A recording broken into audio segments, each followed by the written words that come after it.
As you mentioned, Rabbi Leshem, Gershom Scholem was trained as a mathematician, and he was German, let's call him a Yeka, for lack of a better word, extremely organized. You brought this out in all his works.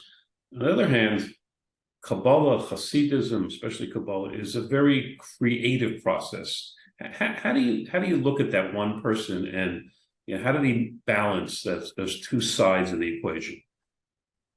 Well, you're right. He was certainly extraordinarily organized. You see that in the way that he wrote notes. We have lots of his notebooks in the archives, and he wrote tremendous amount of notes in his books, which is one of the reasons that people like to come to the library, because they can read his notes, which are very interesting and often very technical, very philological, very bibliographical. He'll write a note in the beginning of a book and describe all the previous editions and which one was based on which other one, and how this one is different than the previous edition, and all those sorts of things.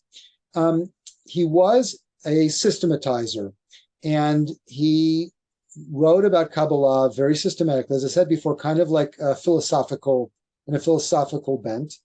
And I mentioned before that some of his students, part of their sort of rebellion of the next generation of Kabbalah scholarship was to focus on experiential aspects of Kabbalah and the lifestyle of the Kabbalists, as well as their doctrines. Another aspect of that same scholarly rebellion, so to speak, or scholarly revision, is the critique of Scholem and some of his students, such as Isaiah Tishby, for example, who wrote a book called Mishnat HaZohar, a 2-volume book about sort of the describing the Zohar based on topics and choosing key texts and analyzing its, so to speak, philosophy.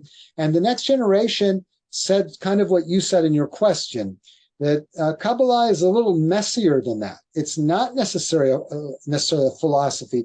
One of my teachers, Yehuda Liebes, who was a very close student of Scholem at the end of his life, he wrote about the book Mishnat HaZohar of Tishby, that's an oxymoron, the title, that the Zohar is not a Mishnah. It's not an organized philosophical treatise. It's much more of a kind of experiential, midrashic, almost dreamlike, almost prophetic style discourses in a very disorganized way, one could say, in a very deep way, in a very beautiful way. It's much more like poetry than like prose, and certainly much more like poetry than like philosophy.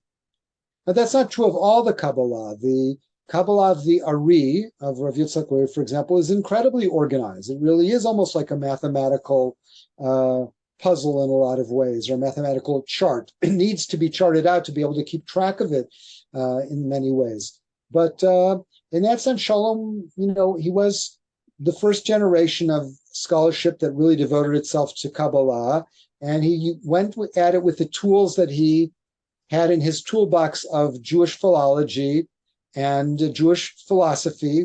Jewish philosophy by his time had been studied academically in great detail. Kabbalah had not. So in a sense, he took the tools from the Wissenschaft, from the Jewish academic world, and applied the same methodology to Kabbalah. Later generations kind of broadened that out with new methodologies.